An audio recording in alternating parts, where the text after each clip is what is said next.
today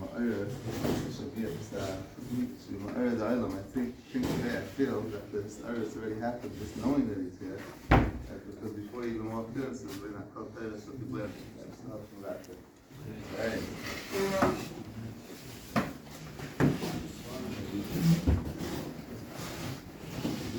A neighbor of mine came over to my house the other day and told us a story about her cousin that just happened here in Eretz Yisrael. I've just come from Eretz Yisrael, we just landed yesterday. I want to give you a little bit of a feeling with what's going on in Eretz Yisrael, for those of you that, of kourse, everyone's davening for Kollel Yisrael in general, for sure in Eretz Yisrael. So my neighbor told us about her cousin. Her cousin lived in a settlement right near Gaza, right near the border. And her neighbor, at the time of October 7th, was at home. Her husband was not home at the time. She was home with their 2 children. And what happened was that the terrorists came in and they immediately, they shot the mother, and they had the 2 children there. This is of her neighbor. These 2 children was a 4-year-old child and a 4-month-old child. They take the 2 kids and they bring them over to the neighbor. This is my neighbor's cousin. And they say, hey, hold these 2 kids. Hold them. So she's holding these 2 children. And she's marched into Gaza as a hostage. And she's there with all the chaos. People are running, it's terrible. And at one point she looks around and she sees that there's nobody watching her. Nobody's looking at her. Everyone seems to be preoccupied with other things. So she decides that this is perhaps the time that she could go and escape. She says, I've got nothing to lose. So she's holding a 4-year-old child, a 4-month-old baby, and she marches slowly and slowly towards the border. Nobody stops her. And she gets closer and closer. She's waiting, nothing. She crosses over the border, nothing happens. No one saw. She walks for 4 hours straight until she gets to safety. And she made it out safe. Now, not everyone was zocher to such an incredible Yeshua. But you know what it shows us in this story? And there are so many more of these stories.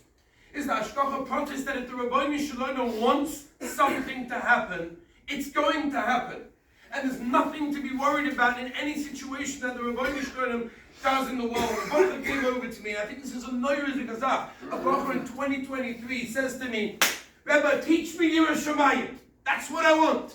I want to know about Yiras Shamayim. I was blown away. That's what you want? I know there's many, many people that want many things. Here's a brother that wants Yiras Shamayim. And he says to me, how do I do it? Reishis Chochma, Yiras Hashem. We started learning Reishis Chochma. But I explained to him as I've done the following. I said, imagine if I tell you about a certain inventor, and this inventor has invented the most amazing things. A really, really great person. He's done such great things for the world. I want you to say, what do you think about him? And he'll say, he's a nice guy, probably. I don't know much about what he created, but he's probably okay. So he says, I'll tell you what. For the next year, for 1 hour a day, I want you to study all of his inventions. Everything he ever came up with. Okay? After a year, what is he going to feel about that person? What's his experiences going to be? What's his opinion going to be on that person? It's going to be wow! Because look what he created. Look what he was able to do. It's amazing. When you study someone's works, you get amazed. The Havdal Elef Havdalah is when you study the Rabbi Shalom's world and how he runs it, you're in awe of the Melech Malchei Hamlochim. It's an absolutely amazing thing. The Gemara tells us that there is not a finger that is touched. There's not a blade of grass that moves without the Rabbi Shalom having directed it. Famous Ma'aser from the Heilige Baal Shem Tov. The Baal Shem Tov was sitting one time with all his Talmidim, and a leaf dropped down onto the ground below, just where the Baal Shem Tov was teaching his Talmidim.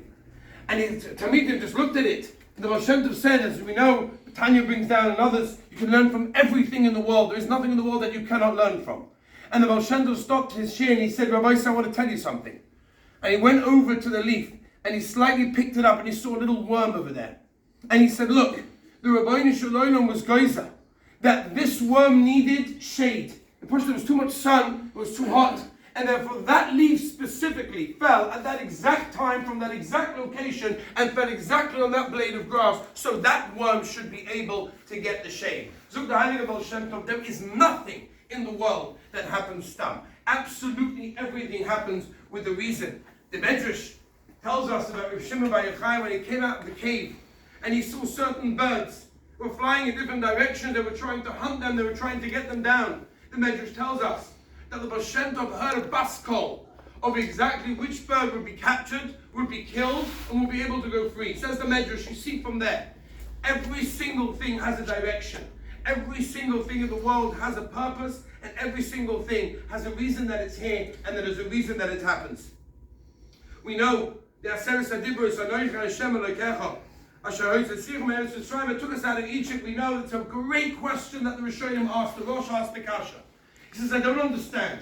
Why doesn't it say, Anochi Hashem, who made the world? I created Eretz V'Shem. I created the world. What does this mean? They took us out of Egypt. The Rabbi did many things. Start from the beginning. Why is it that it says, and Aseret Adibros is such an important chalik of Klal Yisrael's Torah? What is the reason why it says, I took you out of Egypt, as opposed to I created the world?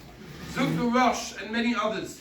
Because we may have made a mistake and thought that the Rabbi Shalom created the world and left it Has V'Shalom to nature. No.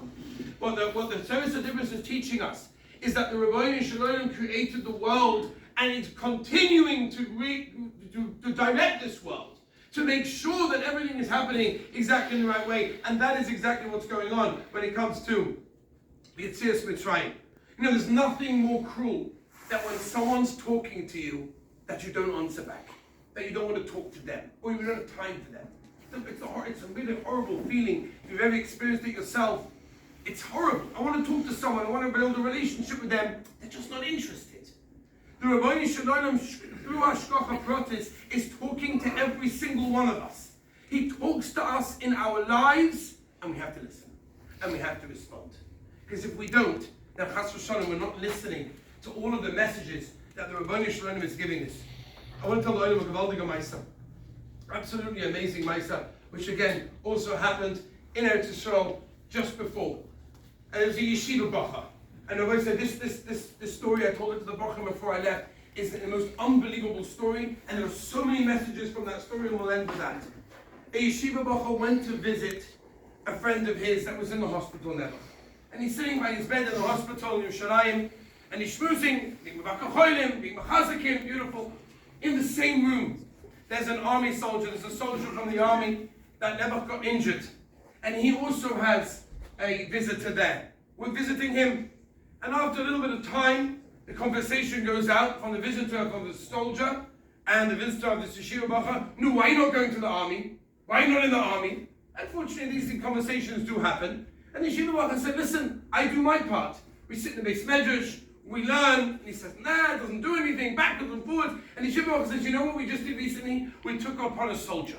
We took upon a soldier to daven for, and this soldier is who we daven for, and this is supposed to be learning, and it's a wonderful, wonderful thing. And the visitor says, really? What was the name of the soldier that you took on? So he says the name. The soldier in the bed, who was injured, was conscious, turned white. He said, that's me. I'm the soldier that you davened for. He couldn't believe it. What are the chances in a hospital of meeting the soldier that he actually was davening for? So then the visitor of the soldier says, you see, it doesn't work. Because why did he get injured? If you were davening for him, if you were learning for him. He says, you have to understand, I don't know how the Rebbe runs the world. Maybe some worse things were going to happen. And the Torah and the Tehillim and everything saved him, whatever. The yeshiva bacha actually said to the soldier the following question. Tell me something. Do you know when you got injured? He said, yeah, of course. By the army, they have to write every single thing down. They wrote down that at 4:20, that in the afternoon, on Wednesday afternoon, that is the time that I got injured. The yeshiva bacha couldn't believe it. He said, Wednesday afternoon, I came late to Seder. I was 20 minutes late to Seder. I showed up at 4:25, and because of that, I didn't have the schos of Torah, which is the most amazing, amazing thing. That the schos of Torah, directly we can see it, is able to affect so much. And I think this is the most incredible thing. You have a Kollel here, 6:30 in the morning on an Erev Shabbos, and every other day, are sitting and learning that is protecting Klal Yisrael, and you should feel that. And you be'emes should feel that. I'm in touch with many, many soldiers in Eretz Yisrael, in Yerushalayim, in different places. They feel it. They say that they're feeling the tefillahs, they're feeling the Torah, and that's what you should feel as well, because it directly affects what goes on. The Heilige Chofetz Chaim, at the end of this, said that Pesach Yom right before Mashiach, the Rabbi Shalom takes a string and takes it down and then shakes it vigorously. Anyone that's holding till the end makes it through. Rabbi said the Rabbi Shalom right now is shaking that string. The Rabbi Shalom vigorously, backwards and forwards, is shaking that string. If we attach ourselves, if we hold on to the Emunah, if we realize the Hashgacha Pratis in every single detail of our lives, we still hold on to that string. And Be'ezus Hashem, we'll make it to the end. We'll be together dancing, every single one of us, in Yerushalayim HaKodesh with the Beis HaMikdash HaShlishi B'mheira B'yameinu Amen. Thank you for having me.